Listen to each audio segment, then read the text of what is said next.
নমস্কার, তোমাদের সবাইকে সানাস মাইল এডুকেশন সেন্টারে স্বাগত জানিয়ে আজকের ক্লাসটি শুরু করছি।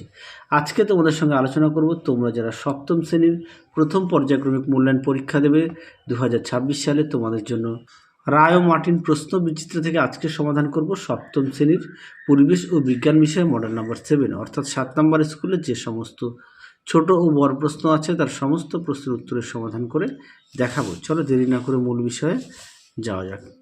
দেখো কি আছে, একে আছে নিচের প্রশ্নগুলি সঠিক উত্তর নির্বাচন করো। এক দিকে আছে তাপ পরিমাপের এসআই একক, উত্তরটা লিখবে জুল, অপশান এ।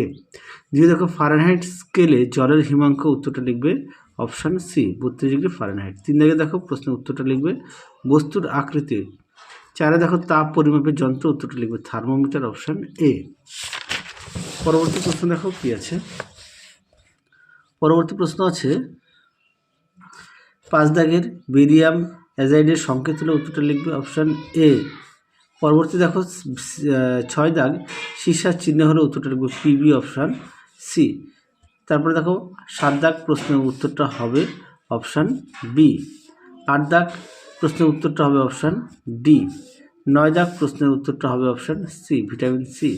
10 দাগ প্রশ্নের উত্তরটা হবে অপশান এ, ভাত। 11 দাগ পেশি গঠনকারী প্রোটিনটি হলো, উত্তরটা লিখবে অ্যাক্টিন, অপশান সি। পরবর্তী দেখো কোলাজেন প্রোটিন থাকে, উত্তরটা লিখবে অস্থিতে, অপশান সি। পরবর্তী দেখো কি আছে 2 দাগ 2-1 বরফ গরণের লিনতাপ কত, 80 ক্যালোরি পার গ্রাম। 2 দাগে দেখো উষ্ণতা বৃদ্ধি দ্বিগুণ হলে গৃহীত তাপের কী পরিবর্তন হবে, উত্তরটা লিখবে দ্বিগুণ হবে। 3 দাগ দেখো সমতা বিধান দেওয়া আছে, উত্তরটা করে দেওয়া আছে, একটু দেখে নিও। 4 দেখো পরমাণুর অভ্যন্তরে নিস্তরিত কণাটির নাম লেখো, উত্তরটা লিখবে নিউট্রন। 5 দেখো গাছের খাদ্য তৈরির প্রক্রিয়াকে কী বলা হয়, উত্তরটা লিখবে সালোক সংশ্লেষ। 6 দেখো লোহিত রক্তকণিকে থাকে এমন একটি প্রোটিনের নাম লেখো, উত্তরটা লিখবে হিমোগ্লোবিন। পরবর্তী প্রশ্ন দেখো কি আছে 3 দাগ, যার প্রশ্ন মান 2। 3-এর 1 দাগের প্রশ্নটা দেখো, উত্তরটা দেখে নাও। 3-এর 1 দাগের প্রশ্নের উত্তরটা হবে দেখে নাও, এটা হচ্ছে 3-এর 1 দাগের প্রশ্নের উত্তর।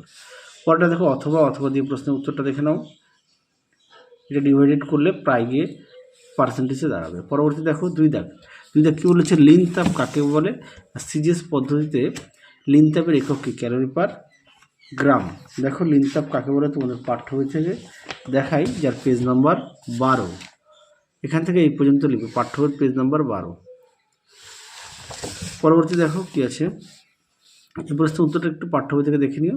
4 দাগের প্রশ্নের উত্তরটা দেখো, আর তারপর কি বলেছে কিউপ্রাস অক্সাইডের সংকেত দেখে নাও, আর ফেরিক ক্লোরাইডের সংকেত দেখে নাও। পরটা দেখো বাম স্তম্ভের সঙ্গে ডান স্তম্ভ মেলাও।